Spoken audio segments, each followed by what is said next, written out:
प्रेम शब्द का इस हद तक दुरुपयोग हुआ है कि हर एक कदम पर इसके अर्थ को लेकर प्रश्न खड़े हो जाते हैं। यदि यह सच्चा प्यार है तो यह ऐसा कैसे हो सकता है?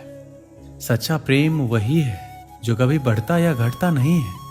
मान देने वालों के प्रति राग नहीं होता, ना ही अपमान करने वालों के प्रति द्वेष होता है। ऐसे प्रेम से दुनिया निर्दोष दिखाई देती है। ये प्रेम मनुष्य के रूप में भगवान का अनुभव करवाता है। संसार में सच्चा प्रेम है ही नहीं। सच्चा प्रेम उसी व्यक्ति में हो सकता है जिसने अपने आत्मा को पूर्ण रूप से जान लिया है। प्रेम ही ईश्वर है और ईश्वर ही प्रेम है। सच्चा प्यार वह ऊर्जा है जो हमें सफलता के शिखर पर बिना थके ले जाता है। सच्चा प्यार वह प्रेरणा है जो किसी के दिल में बस गई तो वह कुछ भी करने को तैयार हो जाता है। सच्चा प्यार वह जुनून है जो हमें हमारी सीमाओं से परे सफलता की दुनिया में ले जाता है। सच्चा प्यार ऐसे जीवन को जन्म देता है जो ना कभी बूढ़ा होता है और ना ही मरता है। सच्चा प्यार एक ऐसा पराभौतिक एहसास है जिसके आगे इंसान तो क्या ईश्वर भी नतमस्तक हो जाता है। आपको जिस व्यक्ति के लिए प्यार का एहसास आया है उसके लिए कुछ अच्छा करने की प्रेरणा मिलती है। यदि वो साथ है तो दुनिया की कोई भी सफलता आप प्राप्त कर सकते हैं। केवल उसके बारे में सोचते हुए एक जगह बैठे नहीं रहते, बल्कि उसका ख्याल आते ही आप जीवन में कुछ अच्छा करने के लिए तैयार हो जाते हैं। सफलता के प्रति आपके सपने बड़े हो जाते हैं और उन सपनों को पूरा करने की प्रेरणा आपको उससे लगातार मिलती रहती है। उसकी खुशी में ही आपकी खुशी छुपी हुई रहती है और उसकी खुशियों को बढ़ाने के लिए जी जान से लग जाते हैं, जिसका परिणाम होता है कि आप प्रेरित होकर कुछ ऐसा कर जाते हैं जो मील का पत्थर साबित होता है। यदि आपके या उसके परिवार की ओर से कोई विरोध या ना आती है तो आप गुस्सा, निराशा और दुख के बजाय अपने सच्चे प्यार से प्रेरित होकर खुद को इस लायक बनाने की ओर सफल कदम बढ़ा देते हैं जहां पर पहुंचकर आपको कोई ना बोल ही नहीं सकता। सच्चे प्यार से आपके अंदर की शक्तियां जाग जाती हैं और वह सभी कुछ करने में सक्षम हो जाते हैं जो एक सफल इंसान बनने के लिए जरूरी होता है। किसी से सच्चा प्यार करना और उससे कुछ अच्छा बनने या करने के लिए प्रेरित होना एक ऐसा एहसास है जो समय के साथ बढ़ती हुई दिखाई देगी, जिससे जीवन भर की खुशियां और ढेर सारी सफलताओं को आप बटोर सकते हैं। और भी बहुत कुछ है जो आप सच्चे प्यार में महसूस करते हैं, लेकिन मैंने कुछ एहसास इसलिए बताए हैं ताकि आप पहचान सके कि जो एहसास आपके अंदर किसी के लिए आ रही है वह सच्चे प्यार की है या फिर केवल आकर्षण या मोह है। प्यार उस हवा की तरह है जिसको आप देख तो नहीं सकते लेकिन महसूस जरूर कर सकते हो। इस दुनिया के लिए तुम एक व्यक्ति हो सकते हो, लेकिन वहीं किसी एक व्यक्ति के लिए तुम उसकी पूरी दुनिया हो सकते हो। सच्चा प्यार उस भूत की तरह है जिसके बारे में बात तो सब करते हैं पर देखा सिर्फ कुछ लोगों ने ही है। श्री कृष्ण कहते हैं किसी इंसान से दूर होने के डर का कारण प्रेम नहीं मोह है, क्योंकि जहां प्रेम है वहां डर के लिए कोई स्थान नहीं होता। आमतौर पर प्रेम को किसी न किसी प्रकार के कष्ट से जोड़कर देखा जाता है।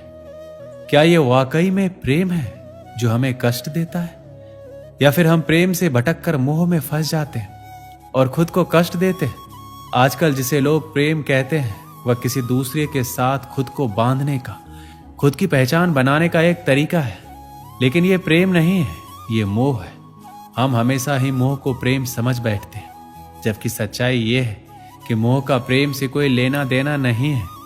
अगर आप किसी इंसान से प्रेम करते हैं और वह इंसान जब आपके पास होता है तो आप परम सुख का आनंद लेते हैं, और वहीं अगर वह इंसान आपसे दूर होता है तो आप दर्द और पीड़ा से भर जाते हैं। इसका सीधा सा अर्थ यह है कि वह प्रेम नहीं मोह है, क्योंकि प्रेम में उस इंसान की गैर मौजूदगी में भी आपको वही एहसास होना चाहिए जो उसकी मौजूदगी में होता है। एक माँ जो अपने अंदर पल रहे बच्चे का एहसास पल पल कर रही है, जो अभी इस दुनिया में आया भी नहीं, जिसको उसने देखा तक नहीं कि वो कैसा है, उससे इतना प्रेम कि वो उस दर्द को भी भूल जाती है जो इस बच्चे के कारण उसको हो रहा है। उसको बिल्कुल नहीं पता कि वो बच्चा जीवन में कितना सुख या दुख उसको देगा। इसलिए माँ का जो प्रेम है उसको संसार में सबसे महान माना गया है। मोह और प्रेम में बहुत अंतर होता है।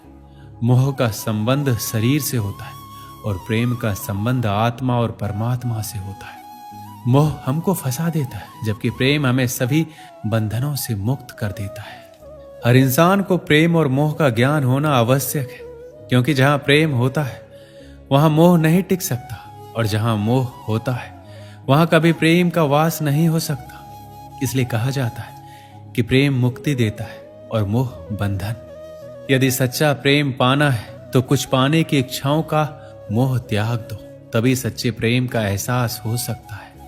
आपके जीवन में जब प्यार दस्तक देता है और प्यार की पहली शुरुआत होती है तो वो एहसास इतना मीठा होता है कि आपके जीवन की सारी करवाहट, सारे दर्द को समाप्त कर देता है।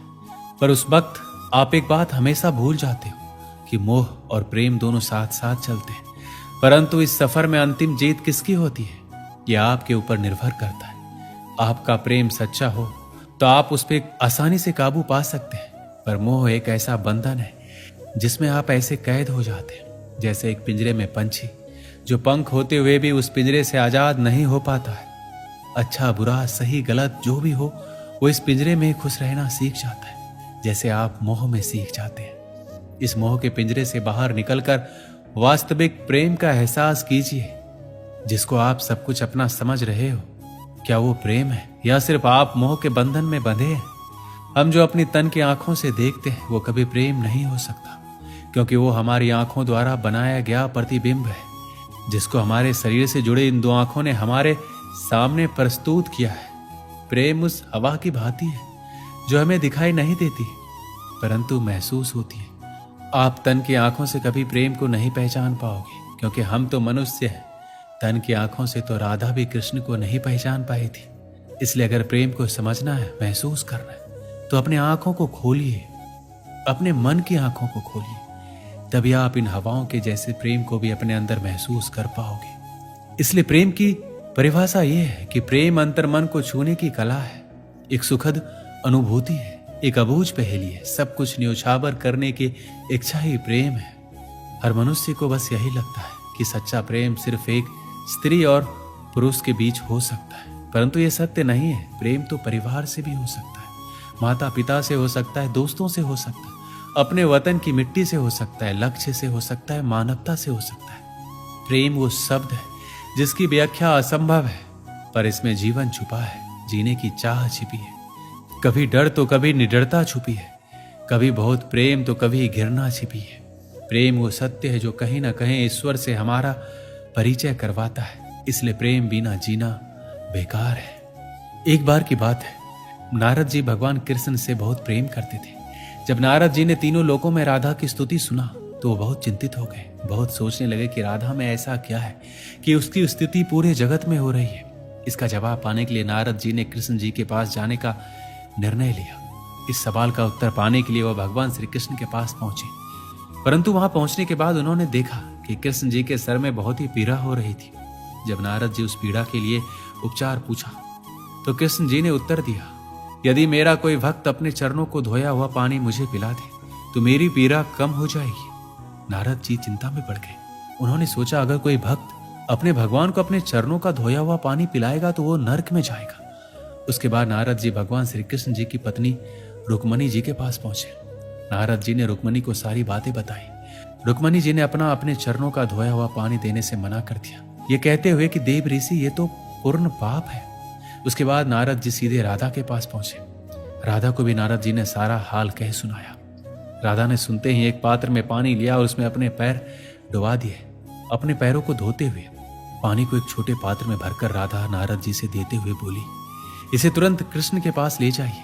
वह बोली, मैं जानती हूं ये घोर पाप है, परंतु अपने प्रिय के जीवन के सुख और स्वस्थ जीवन के लिए मैं इससे भी अधिक दुख भोगने के लिए तैयार हूं। ये सुनकर नारद जी समझ गए। उन्हें ज्ञात हो गया कि राधा कृष्ण की प्रेम की स्तुति पूरे ब्रह्मांड में क्यों गाए जा रहे हैं, जिससे साफ पता चलता है कि राधा का कृष्ण के प्रति अपार प्रेम है।